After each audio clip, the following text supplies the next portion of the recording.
Okay, we are back for another part.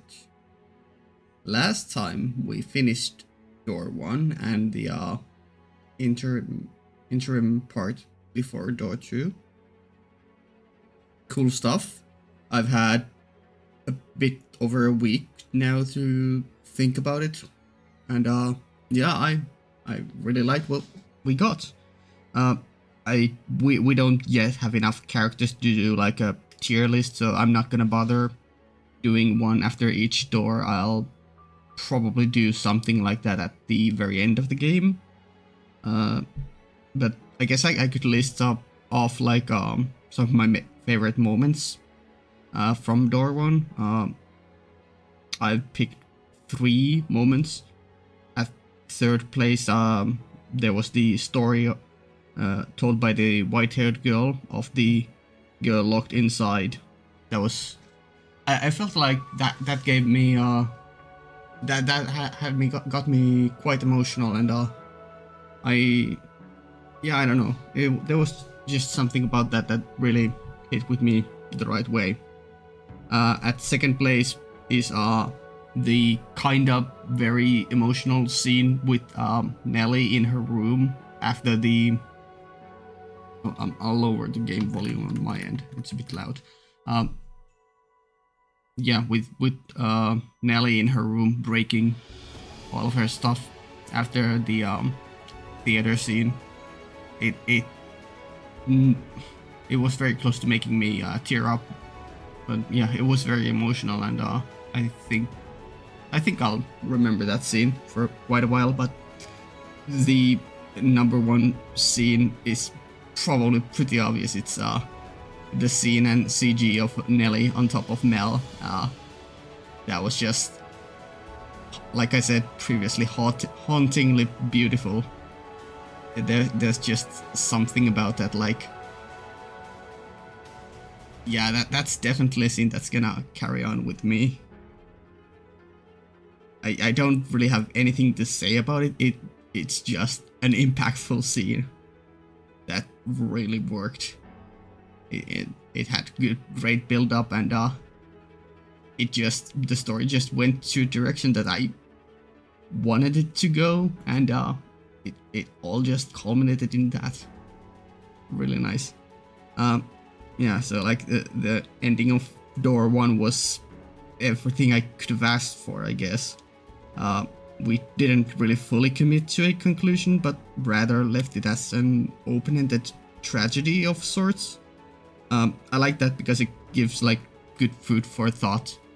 Like, we have some questions left, like what happened after that scene? How was Nelly's and Mel's relationship going forward? Where did the white-haired girl go? Assuming that it was her that Mel was chasing after in the street scene in the very end. Was she actually killed by Nelly inside the mansion, and it actually wasn't her at the end, and maybe it was just the usual beggar, and Mel was just hallucinating? I don't know. Maybe we'll find some things out later, but the story might as easily just move on to another period in time and like not touch this story anymore. I'm really fine with either one. I should have maybe had some background scenes here. Sorry. Yeah. I don't really remember any of the background tracks. This one currently playing here is quite fun, and I feel like it could be an emotional track later on. But from door 1, the one track that really stuck in my mind was the one with the girl singing, and we had the piano going like da da da, and then there was clapping. That yeah, I like that one, and it's the one that I remember the most. Yeah, I did take some notes. So my door 1 notes are currently like early 1600s, Rose Manor, peaceful times. Rhodes family, Nellie, Mel, white-haired girl, Arthur, who we hate him. Love him. Oops, Freudian slip. No, we hate Arthur. Mom cheated with Mel's and Nellie's dad. Mom cheated Mel's and Nellie's dad with the white-haired girl's dad. Mel was studying religious stuff and was prompted to go to a university and follow that path, but he wanted to go to a different direction, maybe go abroad and tour other countries. Nellie was forced to marry Arthur. Shakespeare was popular in the theaters at the time, and there would be some dark times after this peaceful period. Those are my current main point notes. I don't know if they'll be important, and if there are other important or main stuff notes that I should have, please let me know, I guess. Yeah, I don't really know how many doors there are in this game. I specifically avoided looking at anything in the visual novel database entry list. I just quickly grab the promotional image from there, so I can't really make any predictions as to where we are going next on the timeline. Are we gonna stay in 1600s? Are we gonna jump closer to modern times? Yeah, I really don't know, but I'm excited to find out, I guess. So yeah, with the intro blabbering out of the way, we are going to stop yapping. Well, we're not, because there's probably not gonna be voices, so I'm gonna keep yapping, but let's move on and continue on with the actual game. Weeping Manor. Yeah. The second door. Okay, 100 years forward, roughly.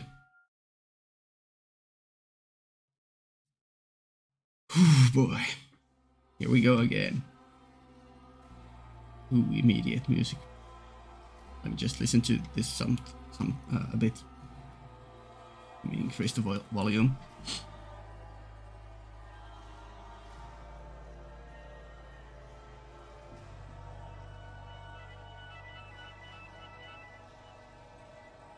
Very haunting.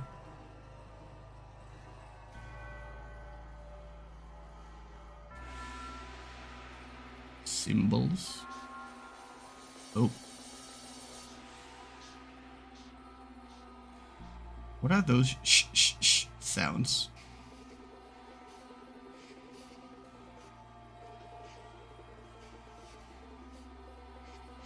I don't know, I get the image of us being in some kind of sewer system. I don't know. Okay, well, let's I guess not dwell on that just that long and just continue on. The mansion sat in ruins in that era. Not a soul resided within. Yeah, so Mel and Nellie are definitely dead at this point, because they would be 100 something years old. Definitely didn't live that long, I assume. Unless there's supernatural stuff, but you know. The grandeur of the house was lost to the ages. It was in perpetual decline. Not a flower grew in the garden. Dust and dirt blackened the plaster. Cobwebs blanketed the corridors. Ivy shrouded the outer walls. It was not a pleasant sight. As hard as I tried to fight it, I could not stop the mansion's descent into disrepair. So we're once again from the maids, black-haired maids POV, I assume. The depths of the previous owner's grief, or perhaps despair, was far too much. Ooh, yeah. After the beautiful flaxen-haired family, people stayed away from the mansion. They had no heirs. So their bloodline simply vanished into the depths of history. Well, I am sad to announce that we didn't fully commit to the incest route. I'm fine with that.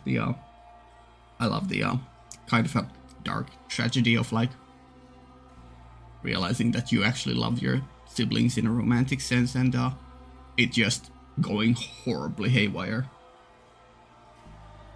Yeah, so the bloodline simply vanished into the depths of history. Goodbye, Rhodes family. It had been about 50 years since that house had last had a resident. Wow, so Mel or Nellie, or perhaps the parents, stayed in that house for some time, to the 1650s. Yeah? The forlorn property appeared as though it had been abandoned for centuries. That's curious, considering it's been only empty for 50 years. I mean, yeah, it'll obviously fall into disrepair and get dusted, but like dusty, but like interesting. Makes me think that sometimes shenanigans or mystical stuff is going on. Anyways, abandoned for centuries, and the occasional villager who stumbled upon it did not remain there for more than a day. Yeah, interesting that the mansion was just abandoned and like not purchased by anyone afterwards.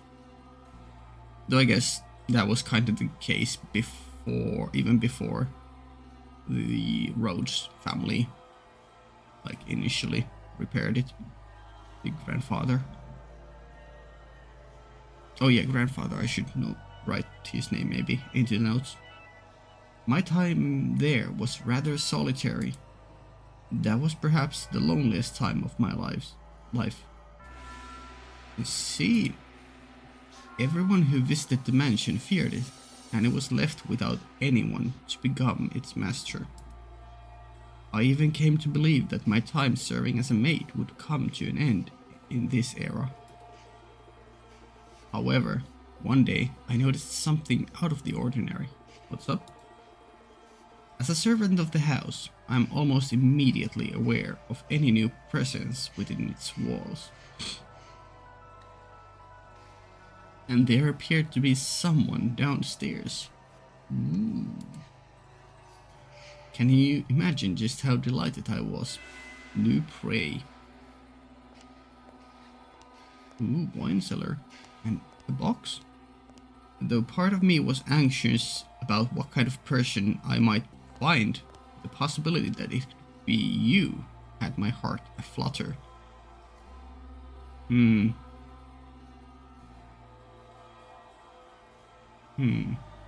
Okay.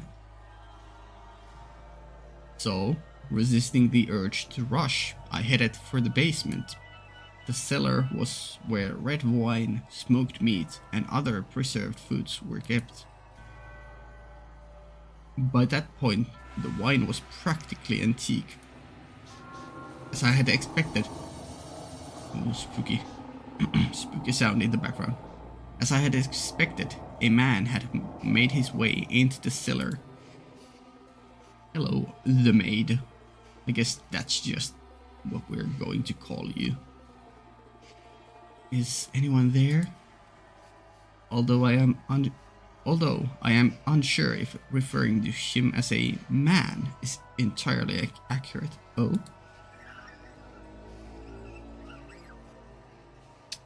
Some rodent noises. Oh my, this is quite something. Oh.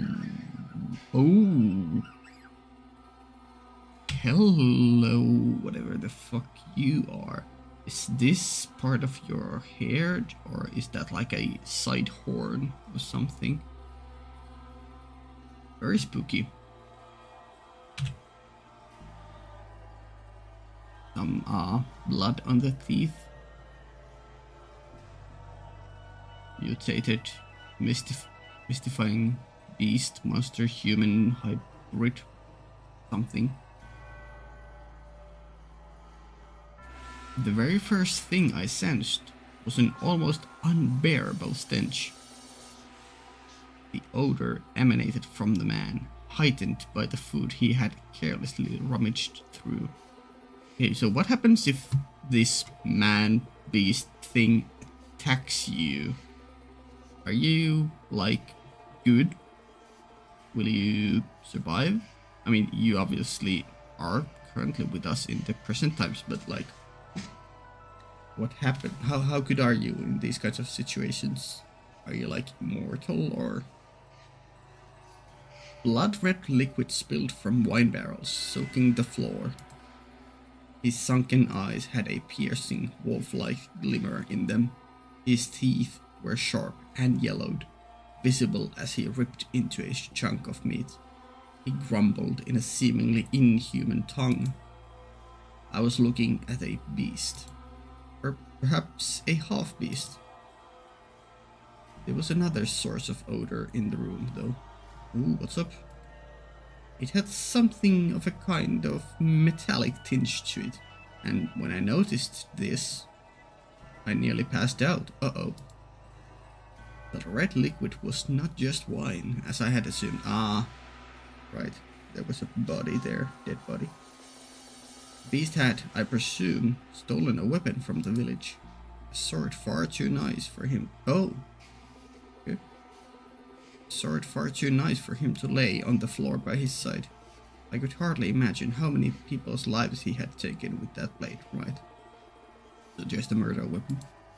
It was visibly wet with blood, even in the darkness of the cellar, but at the same time, it had an imposing gleam. Yeah?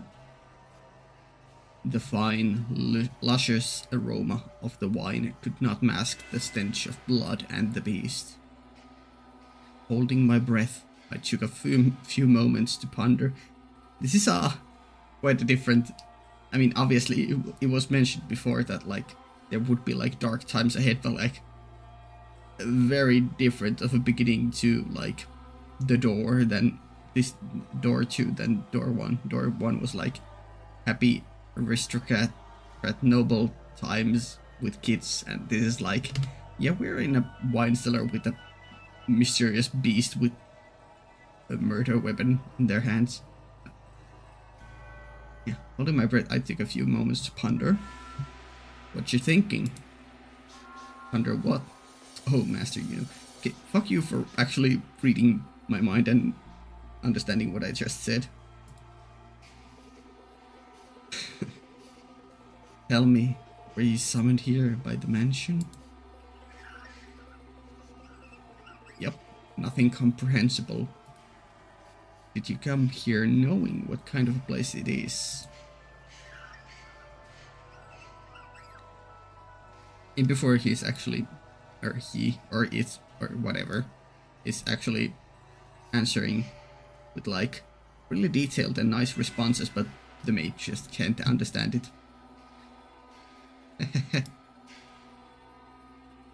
If you are in want of money, you're welcome to help yourself to some of the furniture. And I imagine the villagers would be willing to welcome you if you dress yourself up a bit more like a person. Yeah. Also, I wonder if this is, like, actually just a human, and it's just that their mental state has driven them to become a murderer, and that's why we are seeing them in this kind of a form. Like, they're just a normal human murderer, psychopath, but we are shown more bestial form to represent them or something. I don't know. And then you can trade the furniture for food and make your way to a larger town. The wolf was able to fool the innocent girl simply by putting on clothing after all.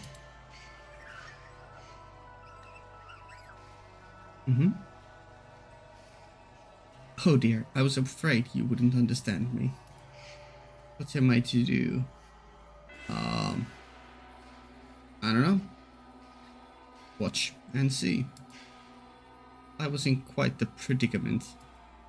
Nevertheless, it meant a great deal to me then that I had found someone who did not fear the mansion, be they human or beast.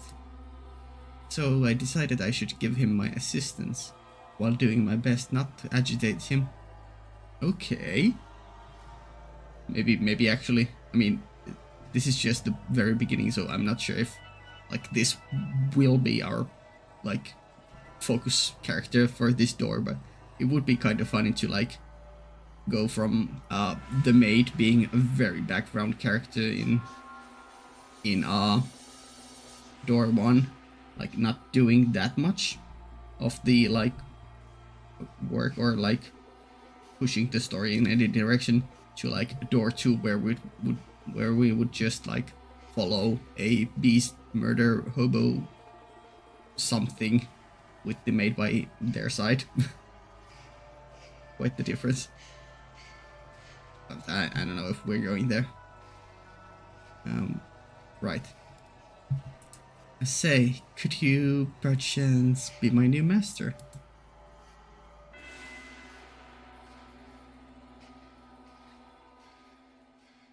Ooh. The mansion sat near the ocean. Oh, I didn't picture that. I thought we were, like, inside one of those, like, I don't know, your typical isekai cities with, like, round walls, and we were, like, not quite the center, but not at the edge of the city either. I thought we were, like, somewhere a bit distant maybe, but not too distant from the main area. And yeah. Okay.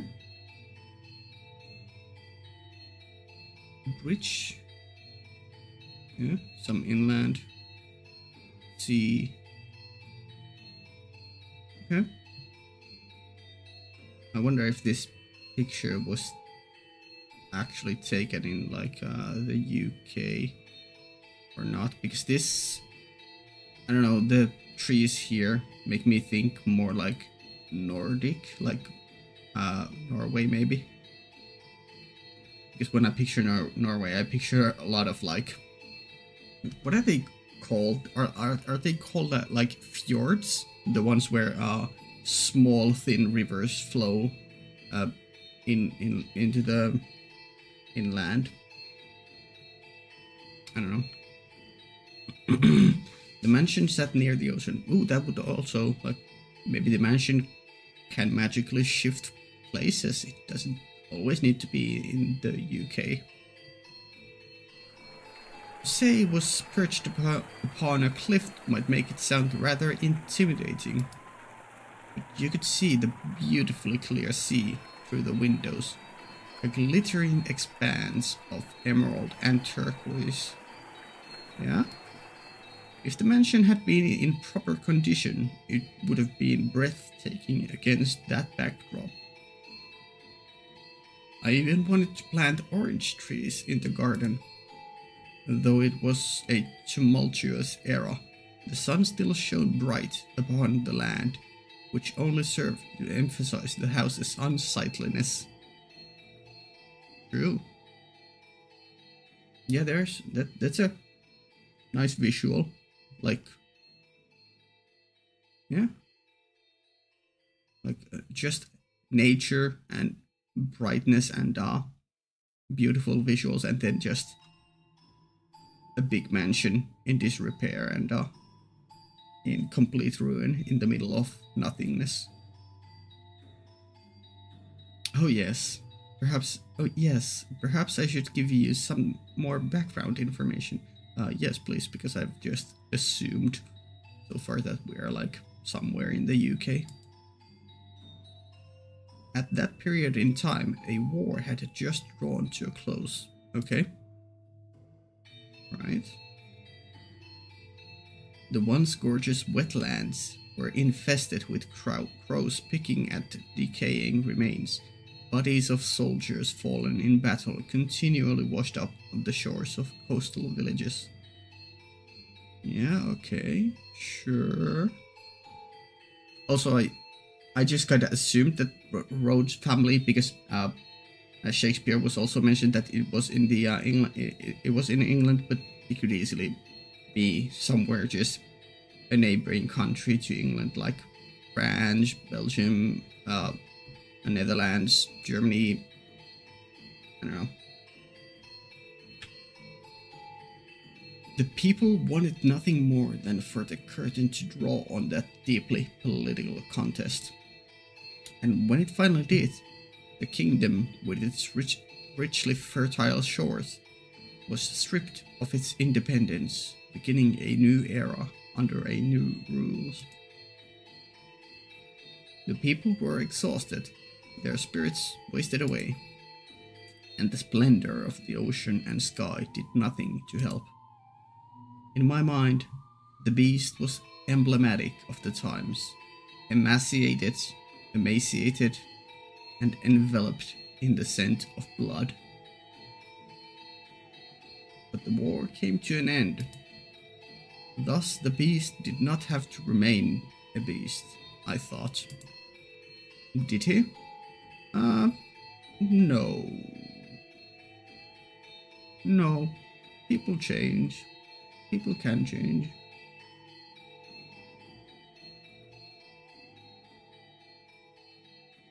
And so I endeavored to make the beast more human-like.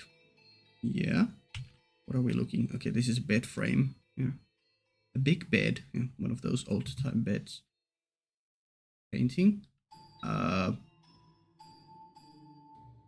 Rold's father and mother, maybe. First, I needed to do something about his appearance. I would draw a bath, scrub away all the filth, and dress him in clothing left in the mansion. However, having sat unused for 50 years, the majority of garments had been devoured by insects and were of little use. Yeah, that's something that definitely will happen, so unlucky, I guess. So I searched the mansion top to bottom for anything the beast could wear, heated up some coals, and set to work ironing what I found. At the time, steam irons had not yet been invented. We used plates of iron heated with coals, you see. They somewhat resembled kettles.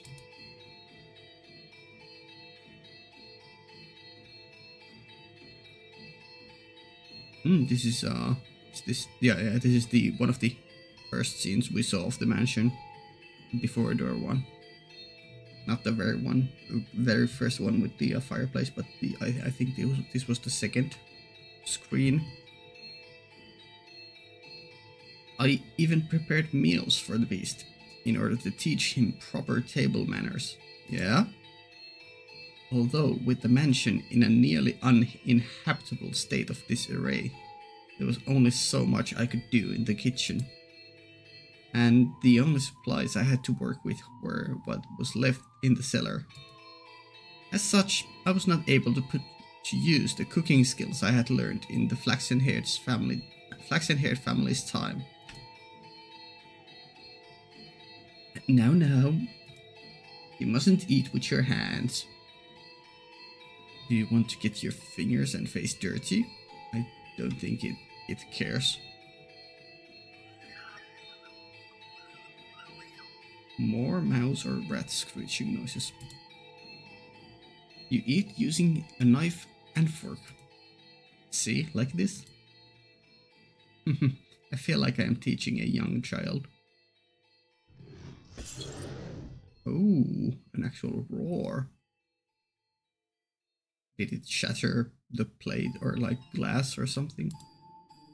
Oh my, what are you holding your head for?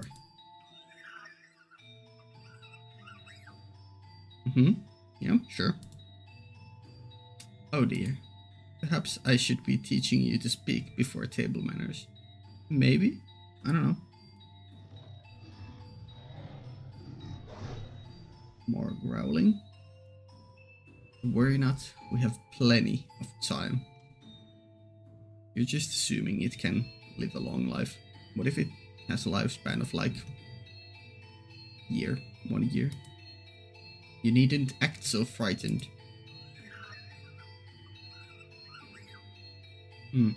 It's much less aggressive than I thought, or maybe it can just tell to not mess with the maid, and that's why it's being obedient, or like not attacking her. Or perhaps you do not want to be understood at all.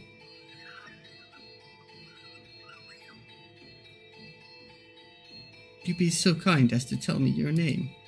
You are, for now, still a guest. It is too soon for me to call you master. Or am I mistaken?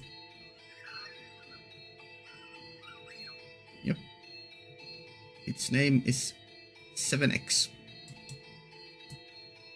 Your name? That is what people call you. How about I start by telling you my name? Oh. I wasn't expecting that. Oh, come on. I know this it's gonna cut away and yeah. We're not gonna learn the name. Never mind, we got 2 letters. I'll write that in the notes after this part is done.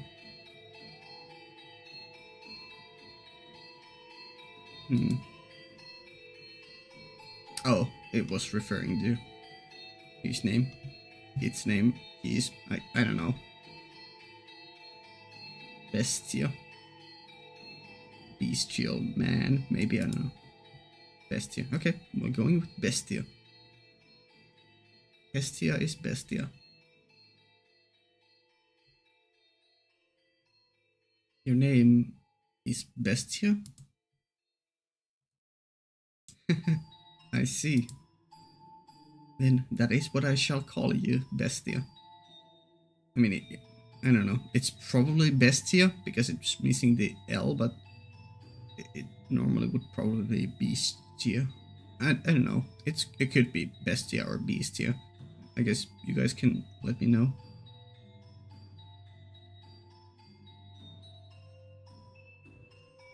My, you seem to be rather perplexed as to how I was still alive.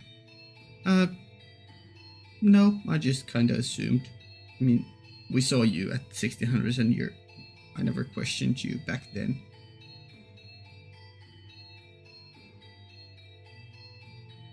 Wait, what? How do I get the previous texts again? Pause. Backlog. There. Your name's Bestia. I see, then that is what I should call you. You seem to be rather perplexed as to how I was still alive. He had, in fact, attempted to cause me harm. However... Okay, so this is just a line she decided to drop and then just moved on right after. Okay, I was a bit confused by that. However, I am a servant of the house. The beast called himself Bestia. Okay, himself, sure. It is a curious thing. When I learned his name, it seemed to take on a new importance in my mind. Yeah? It was not a mere beast, but the thing called Bestia. Master,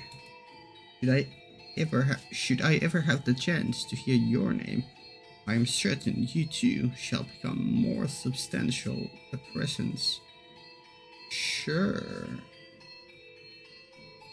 But you must always remember, Master, that even if you do not remember your name, and even if you never know mine, fuck you, Gabe, you have always held a special place in my heart. Ooh. And thus began my tranquil days with Bestia. Funny hearing tranquil with the connotation of, or with the, with the connotation of the appearance of that beast. Yeah, sure. Forest. Some kind of road or river here. Or maybe not a forest, but some foliage. Slowly he began to learn the human tongue. And I was, to be quite honest, rather thrilled. Yeah? To be certain, I was afraid of the beast. Oh. But my fear was not so strong as my elation that there was someone else in the mansion, someone to whom I could speak, and someone that might become my master. Come now, you must pull weeds out at the roots or they will grow back. This is a task that requires perseverance. You do it like this, see? There you go. Crash. Yep. Oh, did you not expect that? What appears to be many plants on the surface is actually all connected within the soil.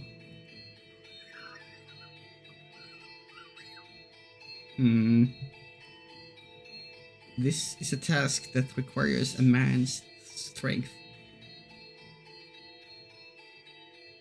There were other servants, they could do it. So I apologize for making you tend to the garden, future master. Or perhaps, now that you are all dressed up, do you wish to leave the mansion and find someone to fool, as the wolf did the sweet little girl? You are all dressed up. Yeah, very nice clothing, invisible clothing. Have you no interest in remaining in such a disheveled house? Sorry. Okay. Not today. I think I misread that. No, I read it. Disheveled house. Right. NT. Go on. Not want leave. Oh my, is that so? If you wish to stay, then I shall not stop you. On the contrary, I will gladly attend to you. I am waiting for the person who is to become my master. Forever waiting. I should be able to watch over you until the day you depart this world, old and wrinkled. Yeah? Do you not believe me? Are you interested in becoming the master of this house? Will be... I have to wonder if you know what you're saying. Although it matters little whether you do or not. Oh my, look at that. What's up? Now this brings back memories. This is called a rose. Do you know what a rose is? It is a type of flower. No. Do not know. I see. Then allow me to teach you. What you have here is not a real rose. The real roses wilted and are sleeping in the soil. This is called an accessory. It is something women wear. The beast held an ornamental white rose in his hands, an object someone, sometime, meant to give to someone else.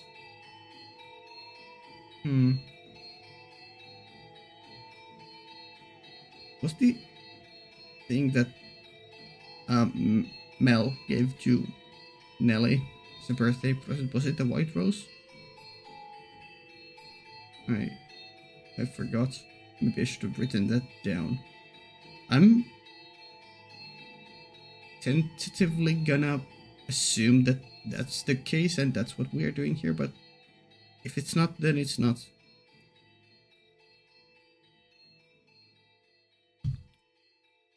Curiously, the white rose was just as stunning as it had been the day it was made, despite being buried in the earth for so many years. Alright, so I guess this is the game saying it was the same thing. I hear Roses make wonderful gifts. He's so melancholy. He stared intently at the decorative rose. I had presumed the beast would either discard it or discard it disinterestedly or destroy it. But much to my surprise, Bestia held it gently in his hands, as though it were something precious to him.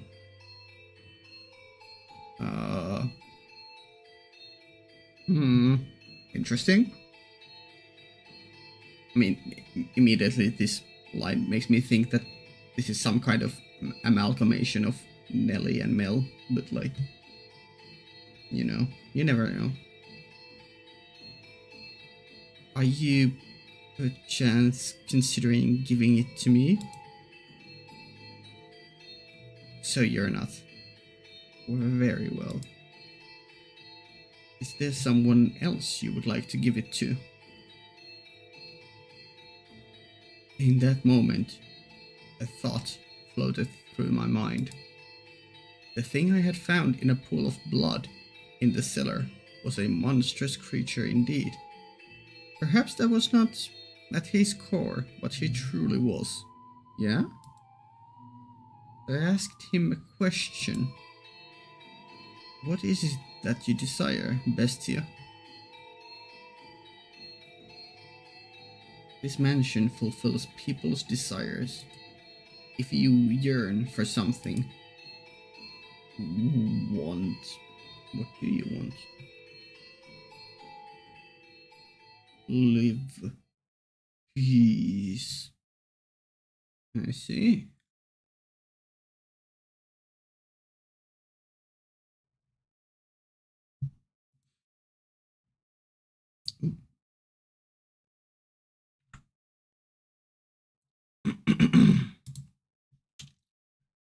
Look at that filthy thing.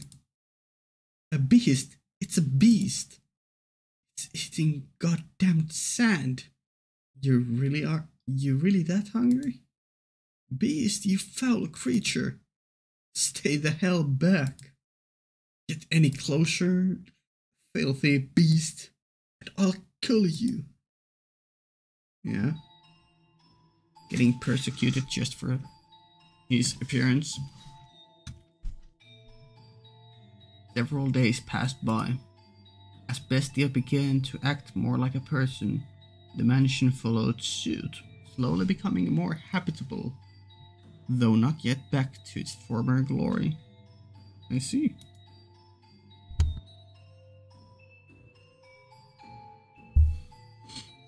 No flowers grew in the garden, but neither were there weeds infesting it. Oh. The dusty corridors, shattered windows, rust-covered kitchen gradually returned to their proper states. Bestia learned how to change his own clothes and how to draw a bath. Ooh. No longer did I have to wait on him, hand and foot. He could take care of a number of things all by himself. I wonder if we're gonna get like a character design other than the bestial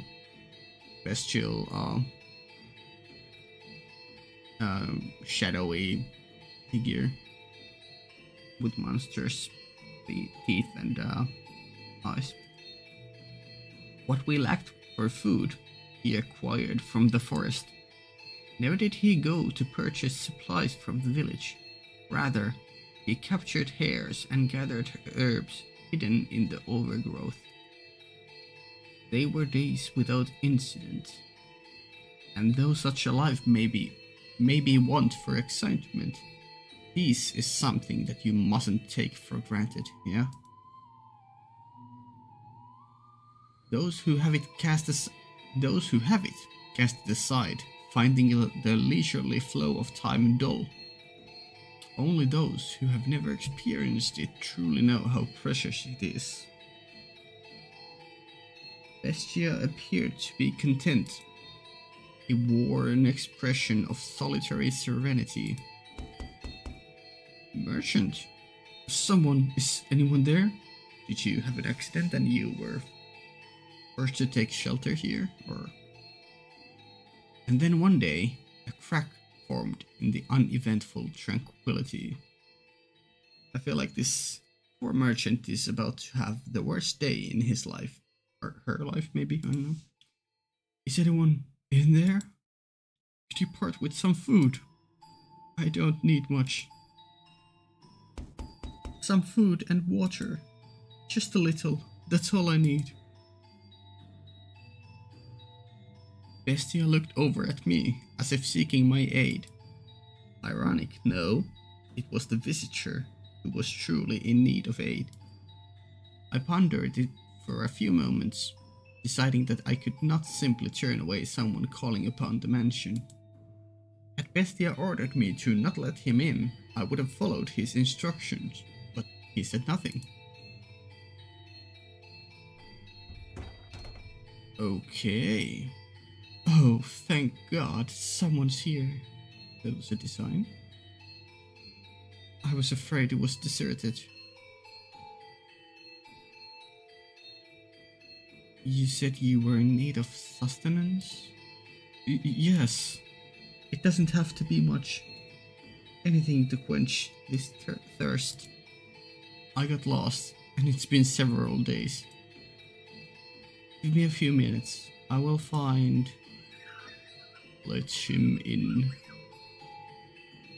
I feel like the merchant is right about now starting to freak the fuck out. Oh, why is my mouse loading? Okay, sorry, I had to check if the recording had stopped, just in case, but nope, seems to be going. Let him in. A firm, deep voice came from behind me. I was quite startled. When had the beast learned to act so much like a human? When had he learned to speak so clearly, and to behave so much like a master? Oh! Upon seeing Bestia, a look of terror appeared to cross the wanderer's face for a moment. Yep. To my eyes, Bestia was the very image of a head of house, but to an outsider, he probably appeared to be nothing more than a beast in man's clothing. I like that we're still continuing to use the rat screeching, even though there's proper text now. Prepare him a meal and a bed. I suspect he is quite tired. Thank you very much. But in time, the fear drained from the man's face. Bestia sat precariously on the border between man and beast. I see. Yeah, I guess it does help the merchant that there was at least one fully human-looking maid there who was just acting normally. So, yeah. Though he still had his doubts, the wanderer revised his first impression, deciding Bestia was human. As the wolf had fooled the little girl in the forest, he too had succeeded in playing the role of a man. I thought I was a goner for a while there, but you really came to the rescue. And a meal like this on top of that, you really didn't have to. Though I guess that's not an appropriate thing to say as I'm eating. What kind of meat is this? Here. It's damn tender for rabbit. And here I thought it was beef. You have quite the skilled chef. Oh, is she the one who cooked this? Is she your wife? Ooh. Maid ex Bestia romance? Yeah, new pairing just dropped. Let's go. Oh no, I am merely a servant. A female servant, huh? Don't see that very often. You don't? Okay. This mansion's just full of surprises. I can hardly believe it. Yeah, I'm sorry. I don't really know like how things were in the, I guess, 1700s. If it actually was uncommon for females to be maids or servants, I had the impression that it was common. I don't know. Maybe anime lied to me. Lost for days, and as soon as I think I'm dead, there it is. Thinking back on it now, it's miraculous. But why are you two living alone in a house on a cliff? Oh, I beg your pardon. Asking so many questions without telling you about myself. My apologies. I'm just a little too excited to finally see other people. I'm a merchant. I do international trade. Ooh. Until a few years back, spice exports pretty much all came from one place. Yeah? But now that we've established trade routes of our own, my country is fighting tooth and nail to push its exports. And in fact, some have lost a few teeth in the fight already. But that's just how it works. It's a cutthroat world. You do what you must to survive. That's just how it works, the merchant said, a sorrowful look on his face. He was quite clearly putting on a show, though. Confidence in himself and his homeland radiated from this man. I came to this land to do business, but much to my... Why do they have to use difficult words? Chagrin? There's something about this word, well, some letter is not pronounced. I don't know. Much to my, I don't know, dismay, much to my something, I somehow ended up lost in the forest. Had I wandered around for much longer, I'd have lost the chance to ever see my beloved again. Your beloved? Yes, sir. I'm constantly out on business, so we only get to see each other a few times a year. But she always waits for my return. ...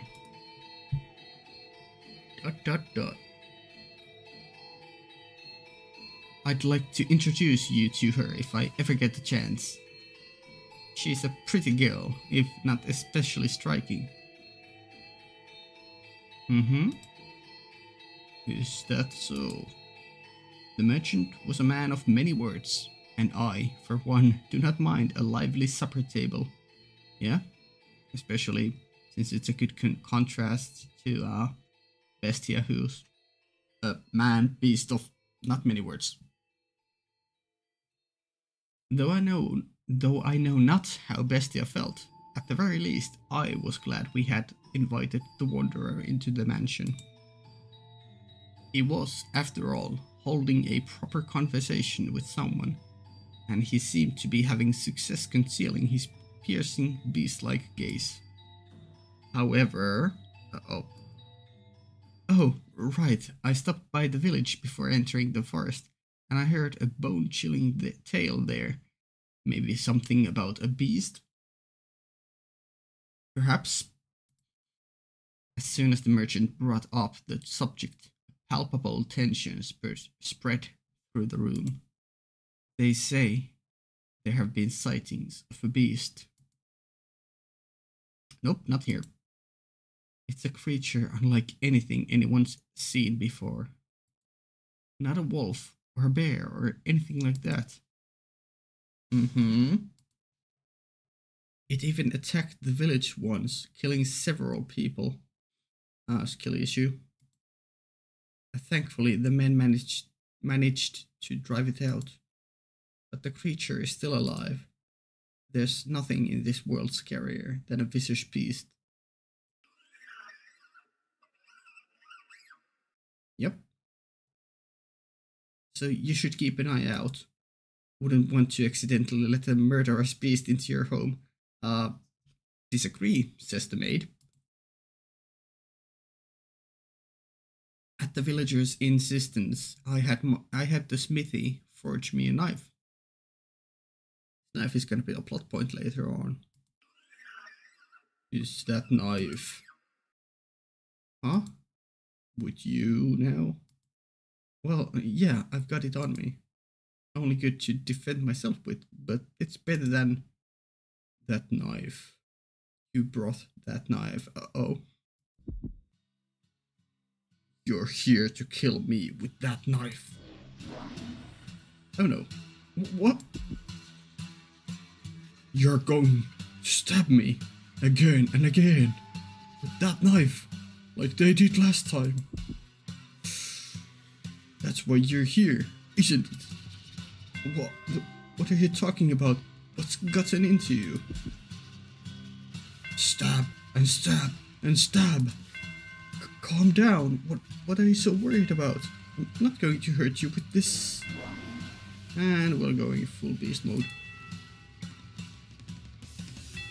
What did you just say? Lots of incomprehensible mumbling.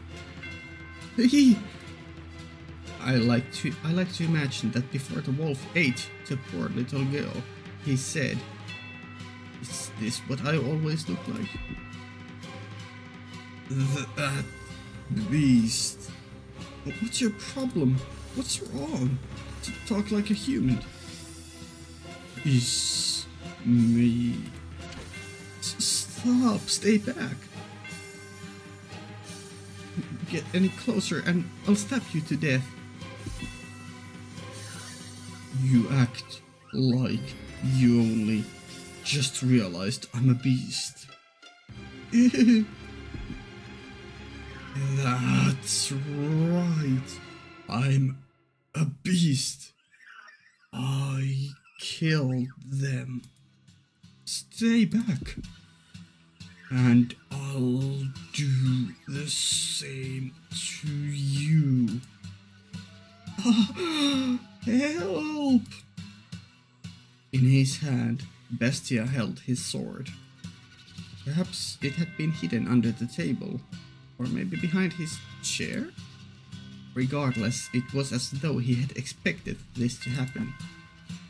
The merchant kicked aside a chair, attempting to flee, but Bestia closed the distance in an instant, knocking him back. He lost his balance and slammed against the wall, but still he made to escape, though the beast stood, blocking his path. Goodbye, merchant pal. No, please stop this. Don't kill me. My beloved is waiting for me back home. I can't leave her behind.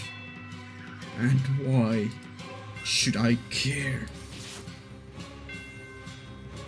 R.I.P. merchant. Ooh, that was an ice cream.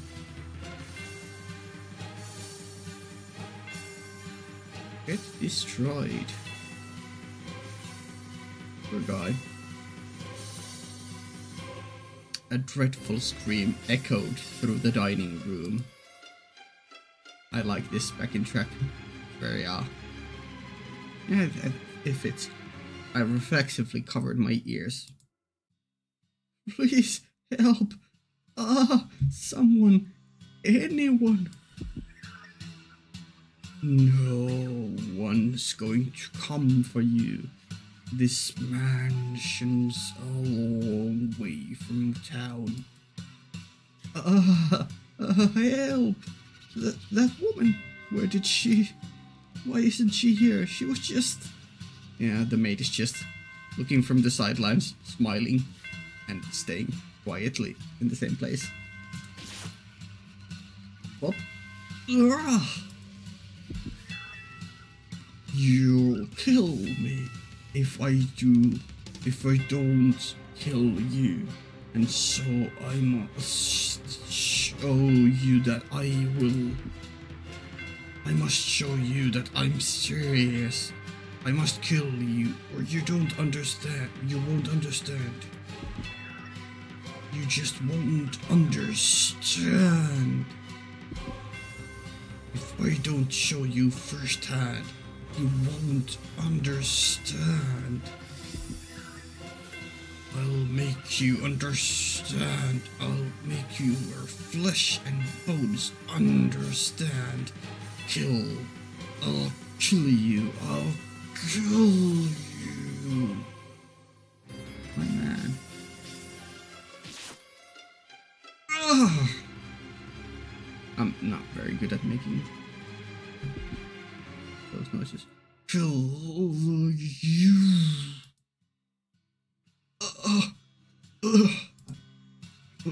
Monster. That's right. I am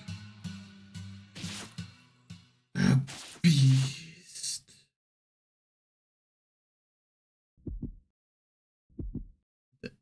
Yeah. Lots of laughing. Yeah. That was something. I leaned way more into doing a voice than I intended to. Hopefully it wasn't too cringe. They had been enjoying a peaceful meal around the table together just minutes earlier. Yeah. So what had triggered this reflexive defense mechanism to protect yourself because of past previous incidents?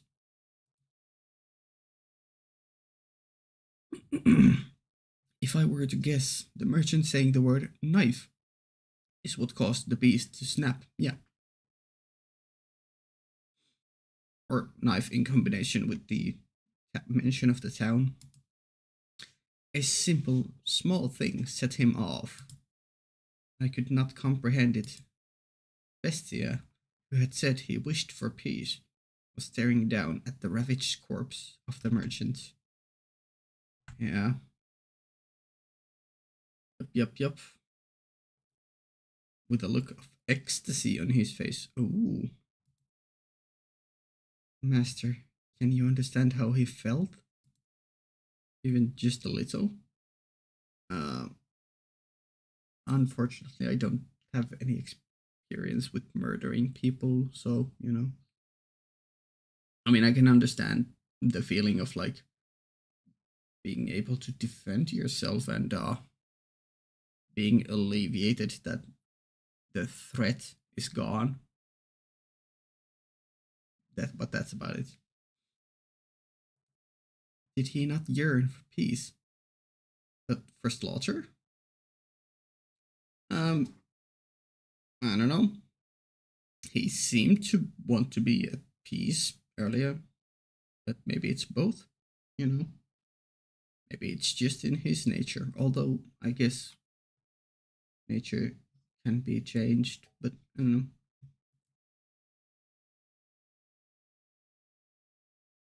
Yeah, that was quite the intro scene to this door.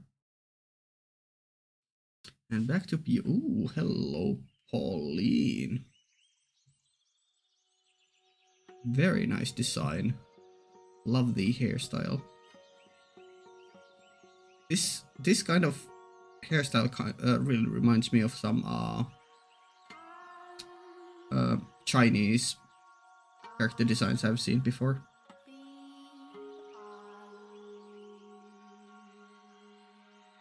I'm just taking a look at the garden and listening to the song.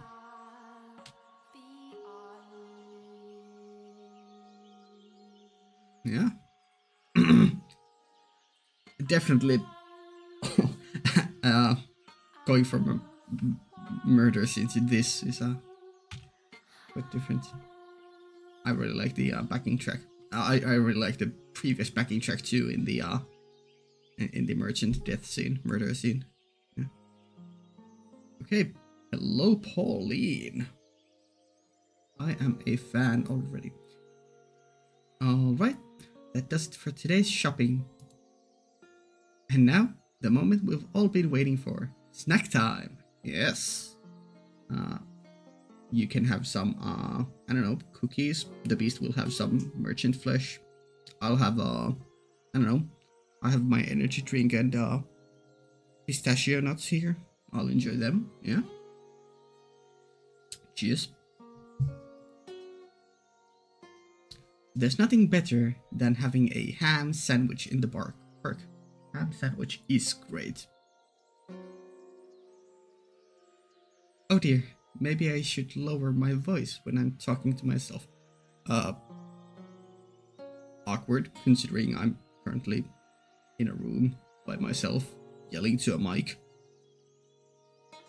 Game, stop calling me out. Nice guitar. I don't know if that's guitar or just some harp or string instrument.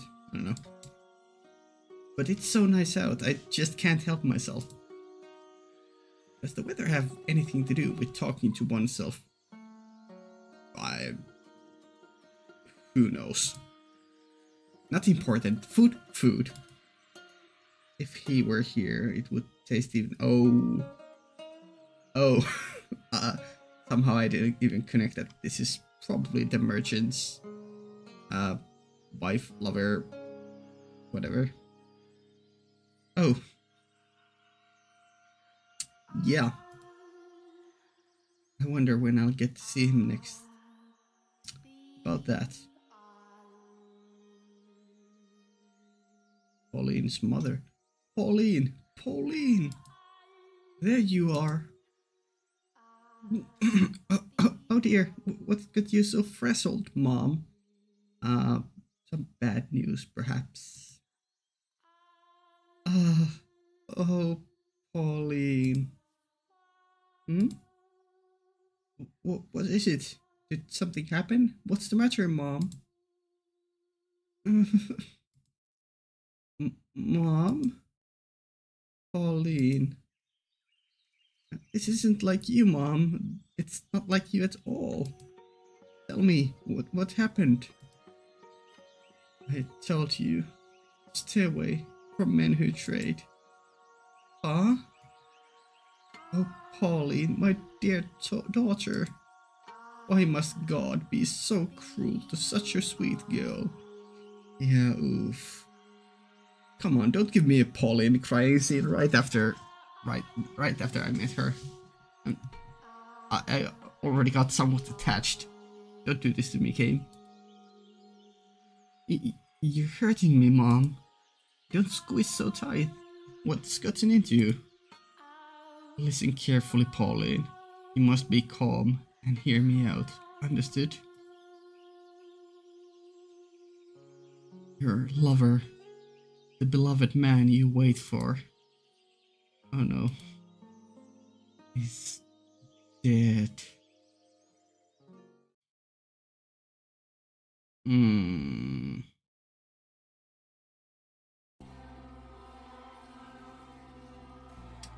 Yep.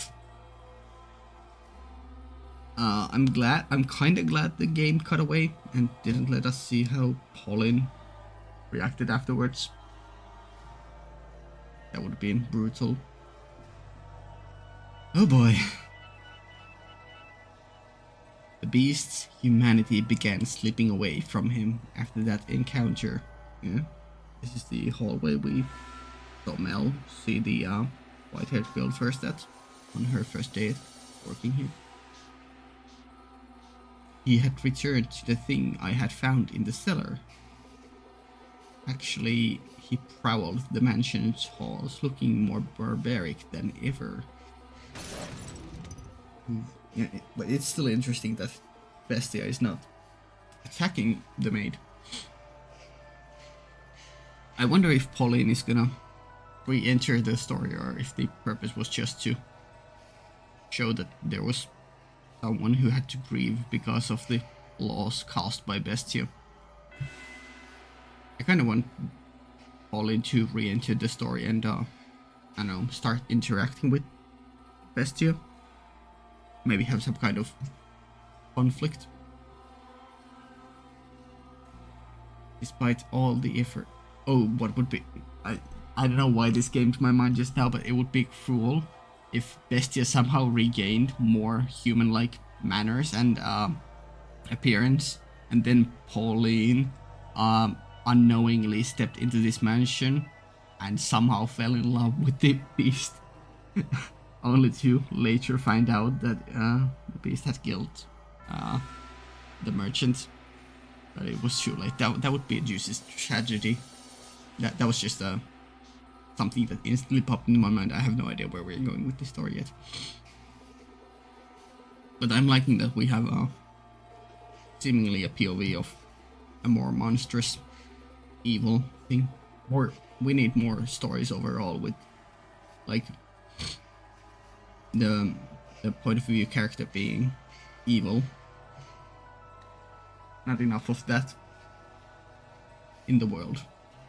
Despite all the effort he had put into learning to act like a human, he now ripped the velvet curtains off the wall, howling shrilly, stomping back and forth through the hallways and ravaging the garden. I watched him intently through from a distance. Hold on just a moment.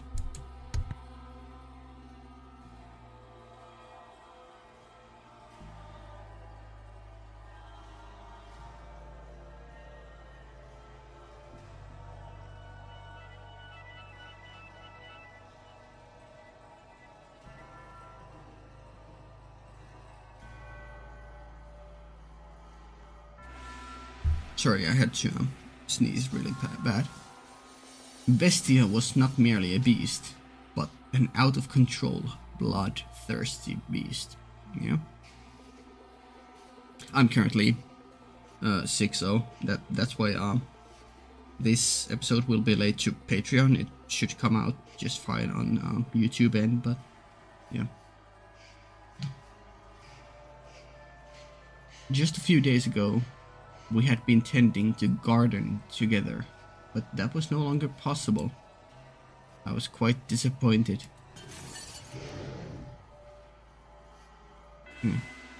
It's the maid just gets more intriguing and intriguing because she has like no qualms about Bestia just casually killing a merchant. Eventually, Bestia discovered my hiding place. Ooh, you were actually hiding from him. I had not felt regret in a very long time, but I felt deep regret in that moment. Okay. More. Yeah, you want more blood, more sacrifices? Hey, he is kinda the new master. You do what you must. Don't have enough. Not enough. I need more. I need more. I must satisfy these urges. Are you saying peace was not enough to say to you? Did I mishear you when you asked for peace? I was mistaken. Asking for peace won't solve anything. Blood, despair, eyes filled with terror. These are the things I need. And I've always known it. He's literally me. You said this mansion fulfills people's desires. Then, give me prey. No more hares, live humans. Yeah? It's fine, you can do that, right? It doesn't matter too much in the grand scheme of things. Bestia will die eventually of old age, and he probably won't make humanity go extinct with his murder sprees, right? It's fine. Why did I ever teach him to speak human language? Before long, the mansion granted his wish. Once a week, a villager or a traveling merchant from somewhere would wander into the forest, ending up at the mansion on the cliff. Though something felt suspicious about the man who greeted them at the door, on the surface, He looked like a proper nobleman. So they all eventually chose to trust Bestia. The mansion had an air of loneliness about it, but it was adequate to provide rest for the weary feet. There was food and a bed, and most comforting of all, there were other people. The lord of the house treated the lost souls like esteemed guests. He poured them fine wine and had me cook for them. No one suspected in the slightest that he was a beast. He put on a reasonably convincing act. Because yes, I had taught him how to behave like a master. Yeah? The visitors all went to bed contented. But, as I am sure you can imagine, Master, they would never see the light of day again. Yeah? Yeah.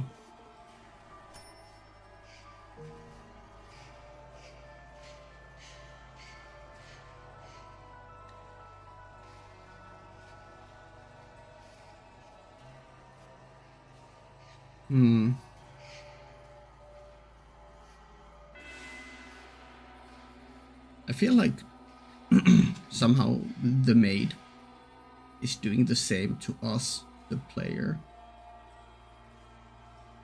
Putting on a reasonably convincing act, teaching us how to behave like a master, making us feel contented, making us behave a certain way. I don't know.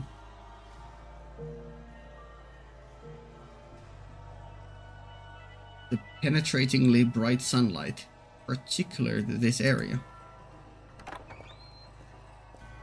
A beast! It's a beast! You disgusting creature! You hideous monster! Kill him!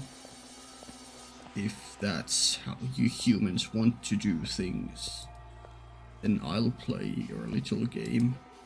I'll play it even better than you. Yeah? I'll kill you. I'll slaughter you. No, please don't. That's a really nice CD. I love the popping eye. Very cool.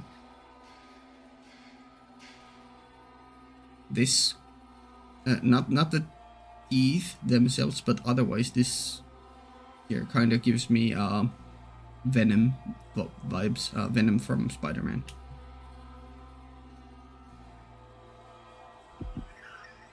That's it. Pray for me. Beg for your life. Pray for my mercy. Weep and struggle and suffer and die. Skill issue. Get wrecked. No one understands. No one can possibly understand my despair. And dead. What did I ever do? Was it just because I'm a beast? When did I become a beast?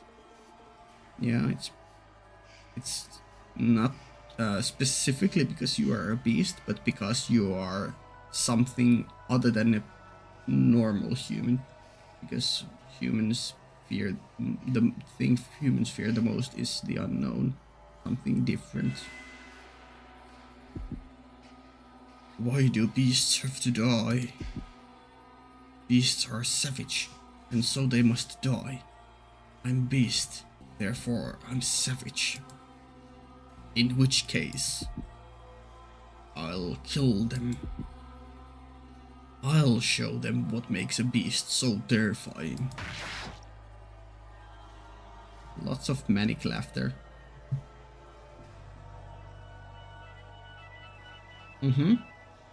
Yeah. Moonlight crept through the torn velvet curtains, shining down upon the blood-soaked beast. Did he get more bread? It was a sight that would incite terror in anyone. Look at this. Look at this. No one can stand up to me. Humans have no chance against beasts. Back then, no. Maybe. Nowadays, yes. Yep. Lots of manic laughter again. More. I need more. Give me more prey.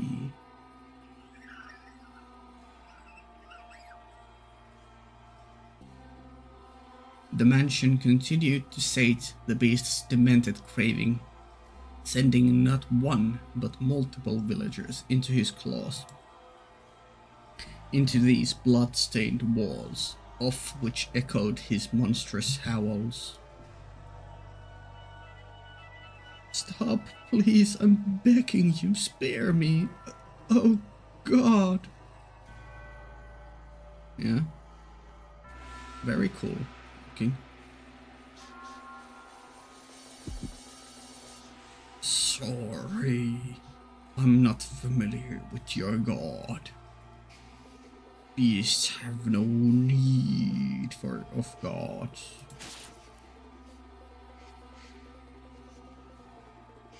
Yeah, it feels like the scene is just getting more and more red. I have a wife and son back at the village. Please, let me return to them. Why don't you bring them back to me? I'll send them to the same place where you're going. More blood splattering. I am with child.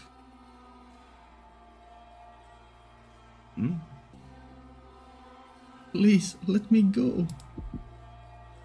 Are you now? In that case, I'll kill the baby first. You damned monster. Huh? Panic laughter. That's right. I'm a monster. And by killing, no one can defy me. I have to show the world that beasts are the most frightening things on this earth. The beast began to change his style, making sick banquets out of his kills.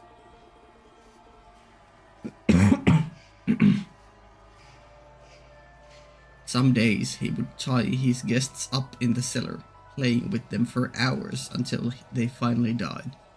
Some days he would drain them of their blood and bathe in it. Very twisted, very sick. Some days he would spread them out on the table and feast upon them. Lovely. Every week, another atrocious party. He did everything imaginable. As a faithful servant of this house, I am confident I can do most anything I am asked. Though you can surely imagine my surprise at having to use the cooking skills I learned while serving the flaxen-haired family to do that. I can only wonder if it actually tasted any good. You didn't taste human meat yourself? Bestia's peculiar sword was always with him for his twisted banquets of self-gratification. However much blood stained it, never lost its sheen. It was as though the sword drank of the flesh of humans. Yeah, that's a cool concept. Master, can you imagine just how wretched I felt? Yeah. The mansion, once a beautiful sight to behold, reeked of death and acrimony. Yeah, it's a very big contrast to door one. and the beautiful noble families and rose gardens.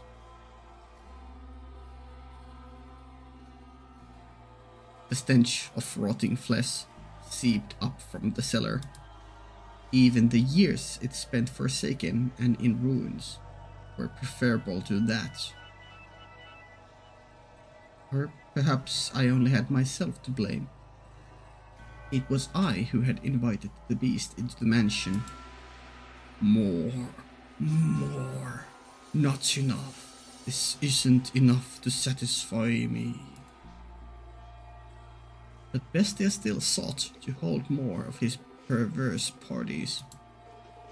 Lost villagers were no longer enough to quell his urges. Oh.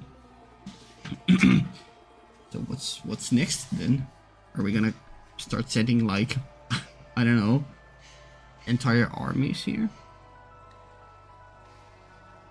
He was indeed a genuine beast, and in time this is what he began to wish for.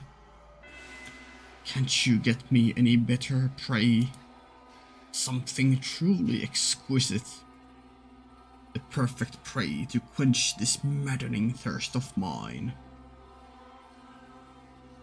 Do you know what he meant when he asked for the perfect prey, Master? I actually don't. Are we just going for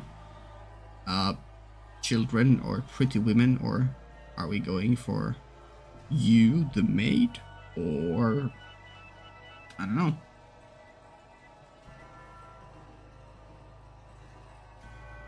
Ah, perhaps a hero, someone courageous enough to stand up to him, with whom he could enjoy a battle to the death. Perhaps a dazzling young nymph to satisfy his other primal urges. Oh yeah? Or perhaps what he wanted was not human at all, but a demon or a phantom. Right. I would soon find out as the mansion attempted to grant his wish, bringing yet another guest to the house on the cliff.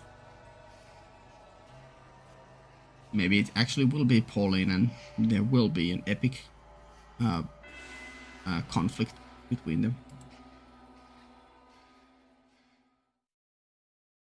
Ooh.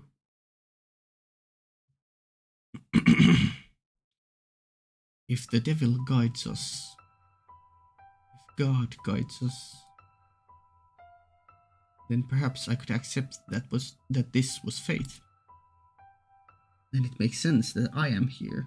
What are we doing? Okay, new character or Pauline? Is anyone there? I've lost my way. Would you please be so kind as to spare me a little food? Ah, there it is. There comes the poor little offering. They never learn. They just keep coming again and again. The mansion keeps granting my wish. I would be glad to provide you some food, and you are welcome to stay the night. Get some rest. I will have a room prepared. Oh, I did not expect that, although maybe I should have, considering they are on the cover image after all. Huh. Okay. This is interesting. So maybe the master in the present is us and this is us. New theory, new theory. You immortal, or you die and get just reborn again and again and again.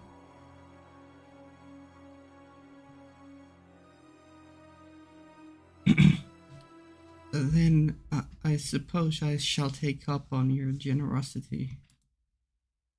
been wondering for a very, very long time. What was that, Master? Do you recognize her? I do, unless you're saying that, no, this is just someone who looks like her. I imagine you would. That white-haired girl, that white hair, those red eyes, skin the color of freshly fallen snow, and that flawlessly beautiful visage. You could not possibly mistake her for anyone else.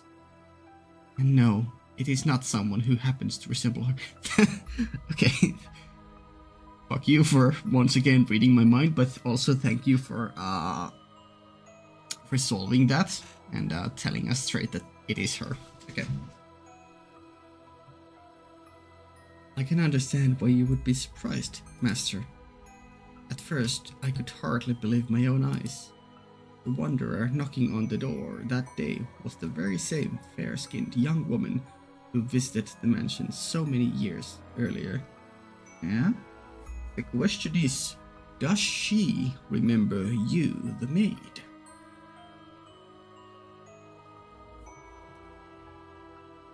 The white-haired girl must have spent many, many a night in the forest.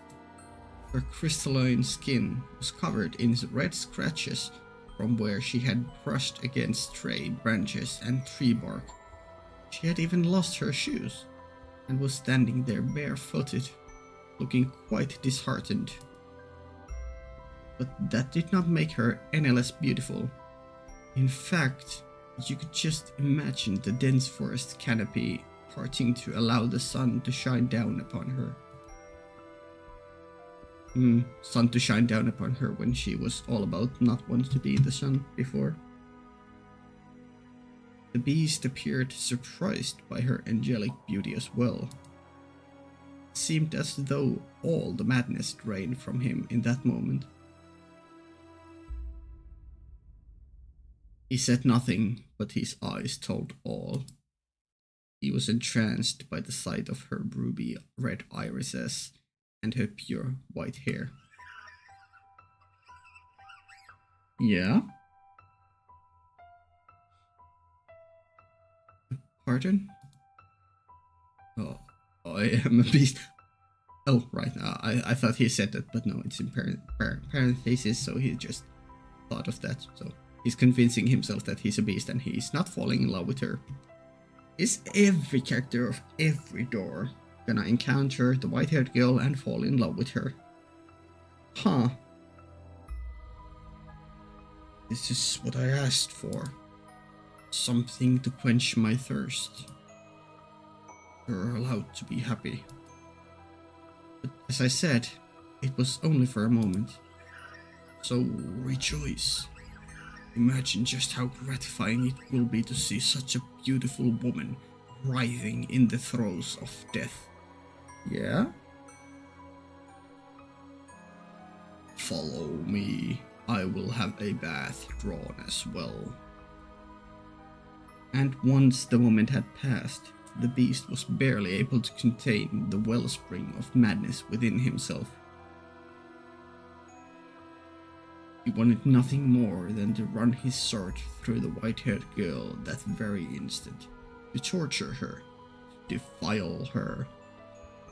Yeah, well, she already has experience with that with Nelly. Although probably not the sexual assault part. He tended to her wounds, served her supper, and drew a bath for her. And afterwards, the beast even made to provide her with a dress to wear. Even the outfit she had only worn for one night so many years before was there, waiting for someone to put it on again. For her to put it on again. He said she could choose anything she liked. She chose the previous outfit. She, being such a modest, young, very young, measly at least 100 years old woman, said she needed not of such fine attire. And what a shame that was. I too wished to see her in a dress once more. I don't know, maybe you'll have another chance. later on. I need not such fine clothing. You needn't be modest. No, that's not why. Are they not to your liking, then? No, I just... My apologies. You are very generous. Foolish girl, smiling and calling me generous. I was simply imagining what a pretty sight it would be, the sight of her fresh blood splattered on it. The sight of her life slipping away in it. I am glad that, after wandering for so long, I ended up here in this mansion. Yeah, so what's up with that? Do you recognize this mansion? Still? Probably, if it previously was on a cliff. That's something you wouldn't forget. And in a few hours, you'll be feeling the exact opposite. Get all the rest you need. I shall see you again in the morning. I thank you. Bestia then made his way out of the girl's bedchamber. His mask came crumbling off after only taking a few steps, and he had the widest grin ever.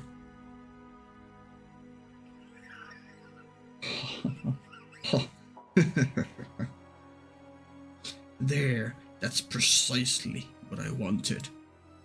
Ah, just imagining how such a beautiful woman will scream.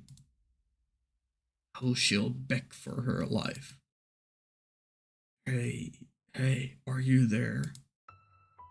The mansion has given me the perfect offering. Hey, is she not here? Calling out to the maid. Yo, what's up? Can we get some monologue about Mel and Nelly, maybe? Is someone there? Oh, is the maid here? Yeah. Yes, I came by to ask if there was anything you needed. I cannot offer you anything extravagant, not like before, but I am here to provide you with anything in my capacity. So she's just insinuating. Yeah. If she answers like with a question like, before? I haven't been here before, then that might like lean towards this girl actually being us, the master, because she would not remember this place here, and we currently in present time also don't remember this place. I appreciate the offer, but I need nothing. Being allowed to stay the night is more than enough. Do you work here in the mansion? Yes, indeed I do. I have been here for a very, very long time. Since time immemorial. A very long time? You might think this is an odd question, but have we met before? Something about you seems familiar. And I get the feeling I have been in this mansion before. Yes, we have met. Ooh.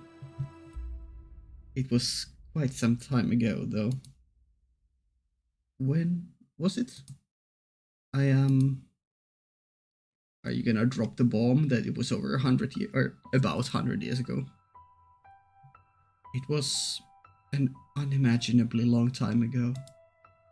Do you remember a boy and a girl with flaxen hair? Ooh, asking the actually right questions here. Thank you, maid. Flaxen hair. I apologize. My memory fails me. Do you not remember me either? I see. You should probably not push yourself to remember then. There were joyous times, and there were less than joyous times, yeah. But would you be so kind as to answer one question? What might your name be? Ooh, can we get a name drop? My name? Okay, game. Why are we not getting the names of anyone giga important? Or like, it's not like Nelly or Mel weren't important, but like people who we will encounter in not just one door, but we will encounter in multiple doors. Come on, game.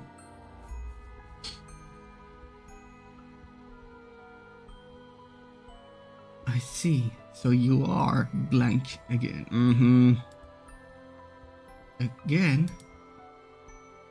You should get some rest. So that line made me think that she did actually just get reborn. Like, she lived a life as a human and died, but then got reborn as a baby again and somehow got the same name. I will make tea for you in the morning. Also, yeah, will you tell about Bestia's plan to murder her? Go on, close your eyes.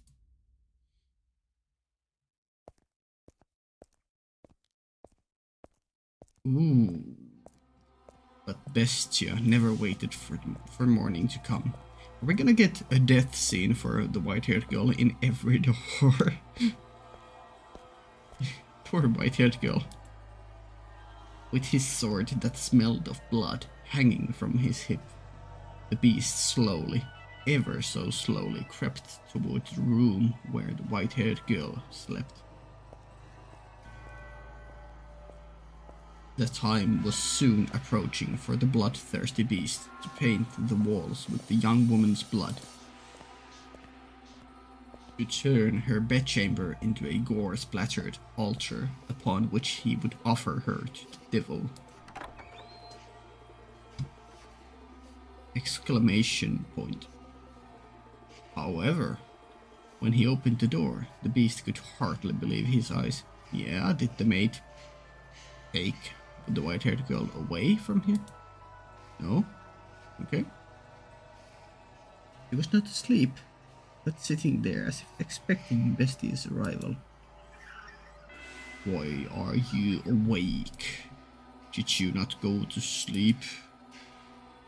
I heard footsteps, so I... And what were you planning to do when I got here? Surely you didn't think we'd simply have a nice midnight chat. I was hoping to ask what it was that you wanted. To ask what it was I wanted? Do you even realize what you're saying? You not see what's in my hand? You know exactly what I came here to do. Aren't you going to beg? Aren't you going to plead for your life?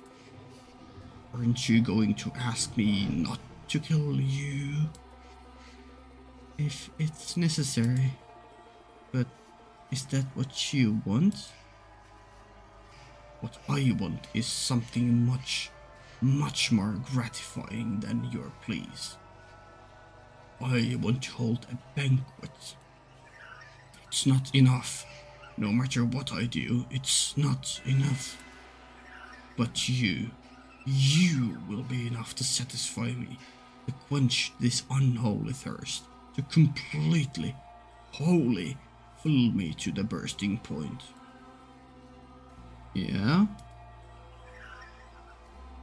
You want to know what I desire? I desire to devour you. Ooh. Oh. Very beautiful CG.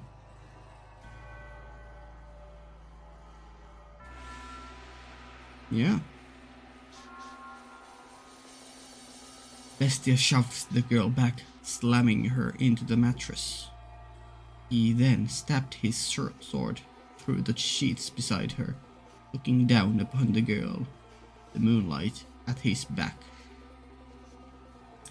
Clenching her slender throat with one hand, he drew his sword once more, holding the tip but inches from her nose. No matter how much blood it drank, the sword continued to shine gloriously, as though it had just come from the forge. It was an awe-inspiring, tear-shedding blade, the sight of which would cause anyone to imagine the misfortune about to befall them. Go on, mock me, ridicule the hideous, barbaric beast standing before you. From the moment you saw me, you thought me unsettling, no? But you averted your eyes, because I had food for you, because I gave you a place to rest. You pretended not to notice the beast. This is retribution for you damned humans. Questioning this part. So beg for your life like they all do. Cry, plead for mercy. If you say that you are ugly, then I must be equally ugly. What? What came from the girl's mouth was neither a plea, nor an insult, nor a scream. Full-grown men had wept before him, and yet this slight young woman did not. Despite this terrifying beast being upon her, moments away from extinguishing her life, even I almost shrieked in fright. Bestia could believe neither his eyes nor his ears. Do you not fear me?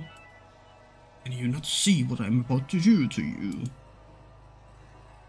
What am I to be afraid of? I'm threatening to murder you. Rip your intestines out with these claws and watch you die in agony. I enjoy it more than anything in the world, filling others' hearts with fear. The more lives I take, the more I enjoy it. I'm a beast, driven by madness. What he expected was for the beautiful girl before him to desperately implore him for mercy. He wanted nothing more than to see the despair seep into every corner of her red eyes. For he believed that it would be a truly sublime moment, euphoria unlike anything he had experienced before. Bestia prodded her with his singular sword, poking a slit in the skin, smoother than silk. You see me as pitiful, and so you are offering me release from my fate. But she did not do as the beast wished. She looked up at him with sympathy rather than fear. This rattled the beast. He had never once seen anyone respond to him that way. What on earth are you talking about? What is going through your head? Pity? Release? Do you not comprehend this situation?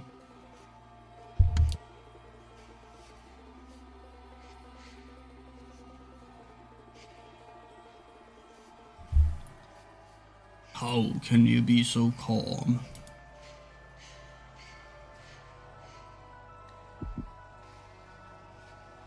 Scream, go cry and shout. Beg for me to spare you. Throw yourself at my feet. Throw yourself at my feet. Otherwise, I'll... I... I'm a beast.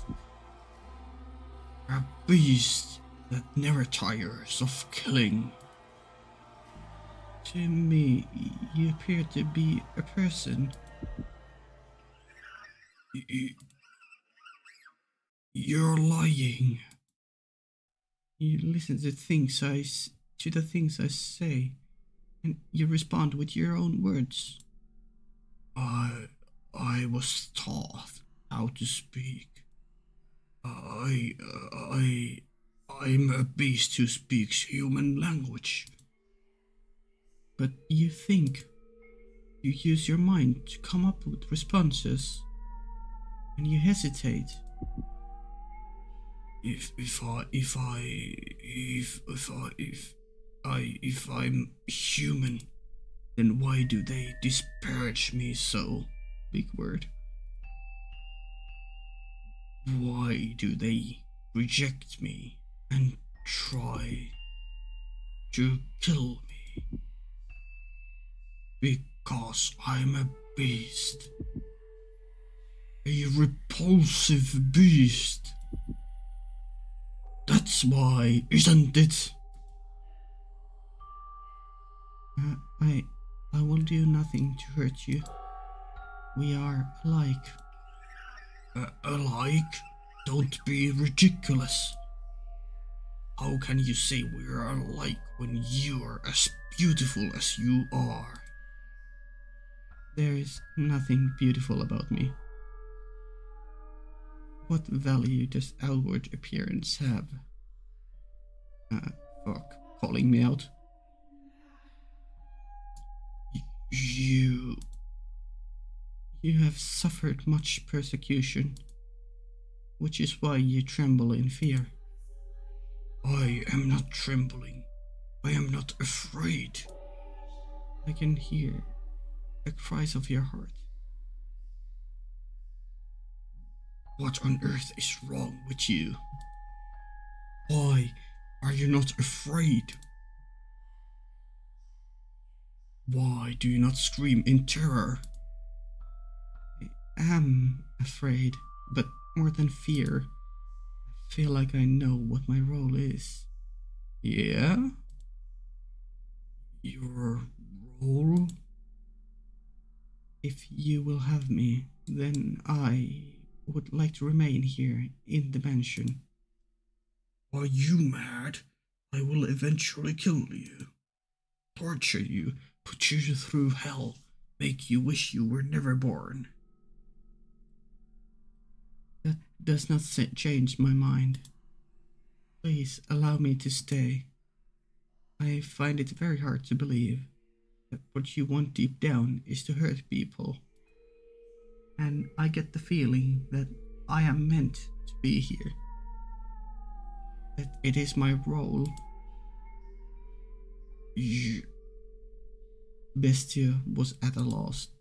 He was perhaps afraid of this girl who did not fear him and even attempted to embrace him. She behaved too differently from all the other humans he knew of, who only ever harassed and pushed him away. Why are you so kind to me? To this beast, this murderer? Bestia's sword slipped from his hand, hitting the hard floor with a metallic whine. When the sound died down, the white-haired girl extended her hands for the beast with the utmost of affability. Her fingers were white as freshly fallen snow, something this area never saw. They traced his distinctive frame. They ran along his unusually shaped nose. They slid across his rough, yellowed skin. They drifted around his rather small eyes. The beast trembled once more, this time not out of twisted desire from deep within, but from the unimaginable comfort of physical contact. Her fingers moved so gently, so pleasantly, wrapping him in their warmth. Are you crying? A single teardrop slid down the arc of her finger. Looking into her clear eyes, Bestia came to a realization. And at the same time, he felt somewhat dismayed. You are without sight. Oh. Taken in the throes of his primal urges, the beast had not noticed, but there was an emptiness in the girl's eyes. Has she always been blind? Surely not. Surely this time around only. Or maybe, I don't know. She appeared to be gazing far into the distance, not focused on the man despite being close enough to touch him. I see. Yeah, I mean, if my theory is that this is us, the master, then we are not currently blind, I think. So, yeah. It's probably just this life, this door. Tears had begun running down Bestia's cheeks earlier, when she had called him a person. But it was not until one of those droplets had slid across the back of her finger that she had realized. She would indeed have no need of extravagant dresses. After all, she could not see what she was wearing. That is correct. I am blind. But whoever decided that reality is only that which can be seen. I know not what appearance I have. In the darkness, everything is as one. There is no difference between beast and man. If you are a beast, then I too must be a beast. To call the girl a beast would be paramount to eating sugar and insisting it was salt. Do pardon the trite analogy, please. But you know rather well, master, that the white-haired girl was not at all what you would call a beast. Yeah? Not simply in appearance, but all the way down to her core. There was nothing beastly about her. Her words brought him faint pain, but the beast still felt, on some level, that he wanted to keep her at his side, to see what would happen. His next words were in large part impulsive. I am grateful that you cannot see.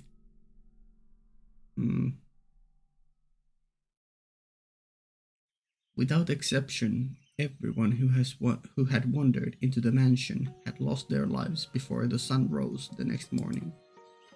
She was the first visitor who had not met this fate. Over time, Bestia's madness gradually subsided. He even began to seem rather tame.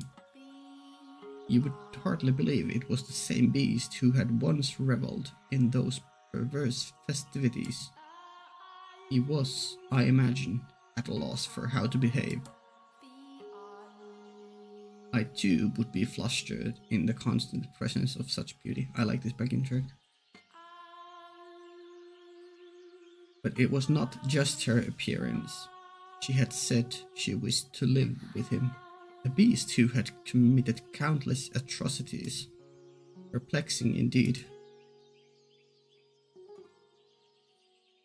What is the matter? Do you honestly not fear me? Do I appear to be afraid of you? No, you do not. You would, if you could see me. You would react the same as everyone else. What about the maid? You would mock me. You would despise me. You would want to kill me. You don't know what I've done, because you can't see. I enjoyed it. I basked in their terror. So why? Why do I not want you to find out? I do not want you to know how many people I've tortured, how many I've slaughtered, how much blood I've imbibed. All the horrible things I've done. Horrible? I'm aware what I've done is wrong, but I relished in it. I wanted, for so long, to slaughter them. I desperately desired to see blood, human blood. What is it I crave? Murder or laughter? I said that I had no need for peace, yet here I am. Is something the matter? No, some tea. Oh, shall I make some? Are you thirsty? No. I made some tea. It's probably cold by now. I thought you might want some. You don't... No, I'll take it. What are you laughing for? Because I am happy. Is it to your liking? It's bitter. Dun dun dun. Their life together began quietly, their days without event. They had no extravagant meals. There were no swaths of guests lending life to the mansion's halls, but there was also no one screaming in fear for their life. It was the peaceful life Bestia had lost, and he had returned once more to that quiet realm.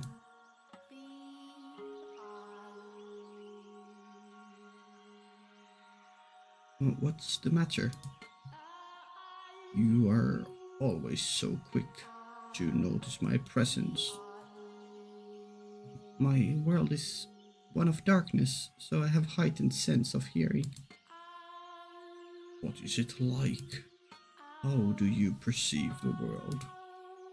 I cannot imagine living in complete darkness, says the guy who is darkness, at least appearance-wise. Occasionally, I can see light. Light? Yes, not a radiant light like the sun, but a soft light, floating into darkness. Like a candlelight, I suppose. That only perplexes me all the more. I find it difficult to understand what you are describing. Is that so? It's difficult for me as well. I am not sure how to explain it. But it's not complete darkness. I can sense your presence, for instance, and I can tell how windy it is from the way windows vibrate. And also, I also feel as though I can sense the wavering of emotions. The candlelight begins to flicker erratically. From fear, intense sorrow, or other similar emotions. My emotions? I do not know. It could be yours, and it could be mine. This mansion is a very peculiar place. The candlelight is always wavering, and yet it seems somehow stable. It makes me feel as though this is where I belong. I don't think I understand. Don't worry, we'll go through the story together. We'll learn. I am a beast, and so I lack the intelligence. But you... I am going to go hunting. Is there anything you would like? Whatever you like. Alright then, if you find any fruit, that would be nice. Fruit.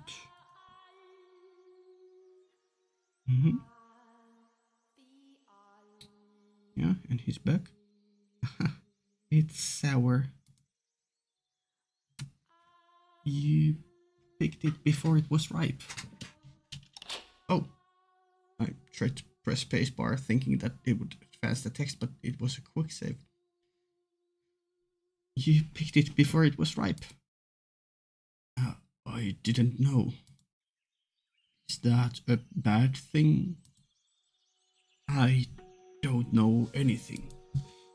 I cannot see, but if fruit is still green, you are not supposed to eat it yet. What color are these? Green. No, blue. Shall I give you a hand in hand preparing supper? I cannot ask for help of someone who can't see. You'll hurt yourself. Don't worry, I can tell for the most part where things are by touch and sound. Are you worried? Worried? Worried. Worried. The thought of blood dripping down her finger doesn't excite me. What's going on? What on earth has happened to me? If I appear to be in any danger of harming myself, please let me know. Then you have nothing to worry about. You do not seem any more comfortable in a kitchen than me. She always cooks the... Where did she go? Huh? She always comes when I call.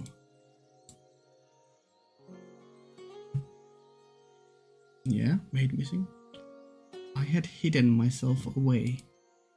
Bestia had learned how to go about his daily life without my assistance, and the two of them had no need of others in their peaceful world. Oh my, what is the matter, master? I was not lonely at all, no. It was an absolute pleasure simply watching them. I mean that it was not my role to be at his side, nor was I the one to be at hers. If she would make Bestia into the master of the house, then my presence was unnecessary. I appear when I am needed, as I appeared to serve the flaxen-haired family. Nothing more. If they sought a servant, then would I show myself? Yes, certainly. After some time, they began to sleep in the same bed. Ayo.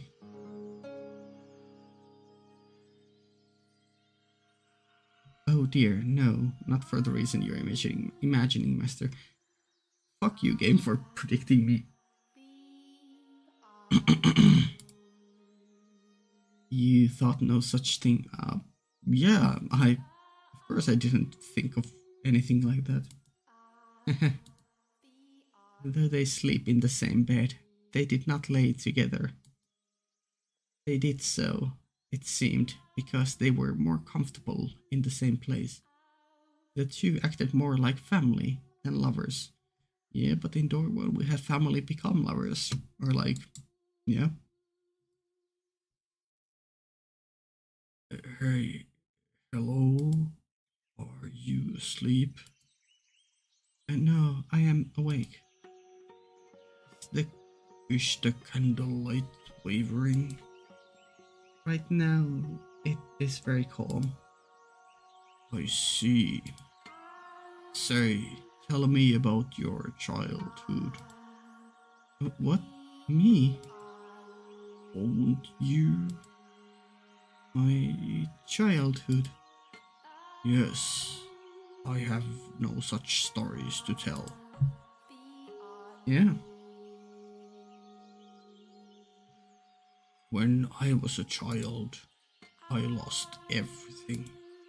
My mother, father, brothers, everyone. So for as long as I can remember, I did not have a father. I lived alone with my mother, but I never felt like that was a bad thing. Was she kind? Yes, very. She was a compassionate woman. But we were poor, and because I cannot see, my mother was the only one who could work. She would be away for long stretches of time, supposedly because she served at a respectable house. I do not know whether or not that was true. Perhaps she was doing much more demanding work. Yeah. I never asked. I believed not asking was best for her. From time to time, I would receive letters from her.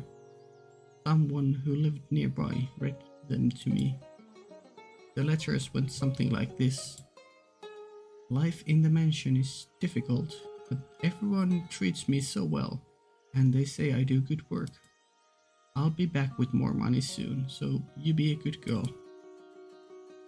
Other than that, she allegedly expressed concern for my health and safety, as well as repeatedly saying how much she loved me.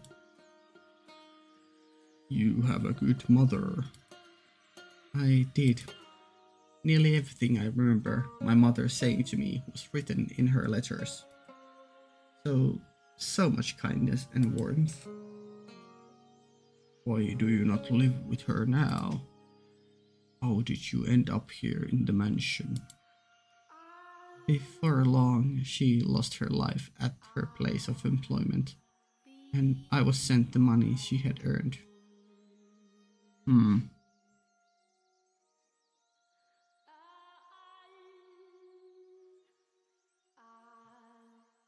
It was, I imagine, enough to survive on. When my mother was alive, she often lamented my blindness.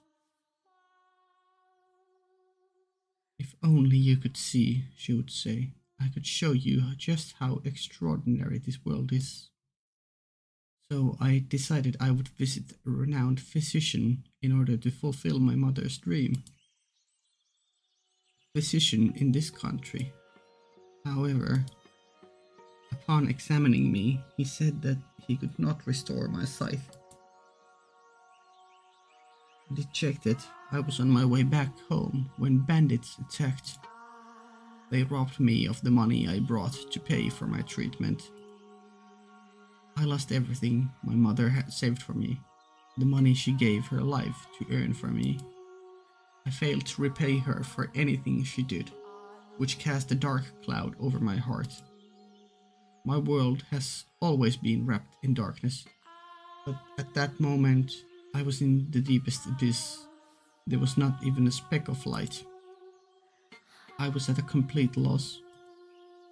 With nowhere to go, I simply wandered, no destination in mind. And that was when I miraculously arrived at this mansion. It was as if it had summoned me here. Yeah? You were being summoned by the mansion to fulfill my craving. It didn't end up that way. I wonder if the mansion is disappointed. No. I see. I apologize for not having a brighter tale to tell. I imagine you were hoping to hear joyful childhood memories. No. Did they hurt you? Pardon? The bandits. The bandits, yes. When they attacked, were you hurt? You are so compassionate. I am no such thing. I am not compassionate. I was perfectly fine. I took a few scratches, but nothing you need to worry about. I see. I believe that I am happy now. I was unable to regain my sight, and I haven't the money to return home. But I believe I left in order to come here.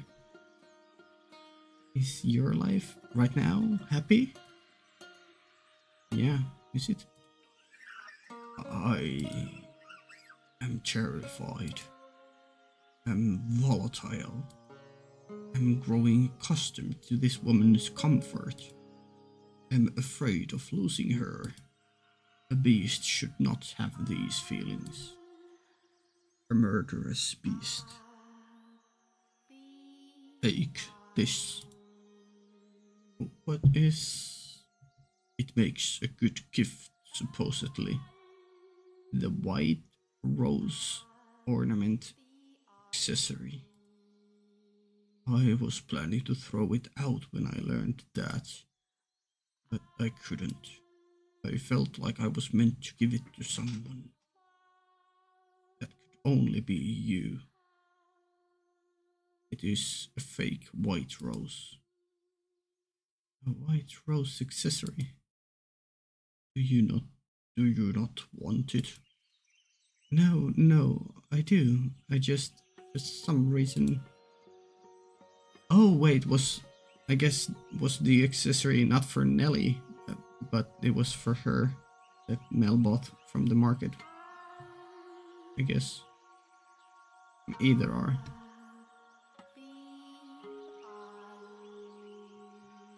Thank you. I appreciate it.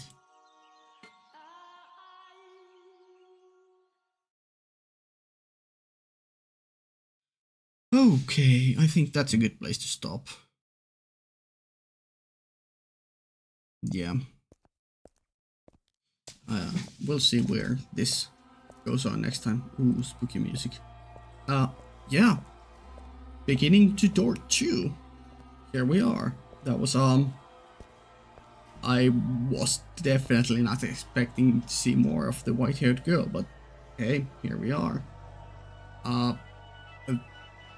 Initially very different, but now I think we're heading to a more similar direction.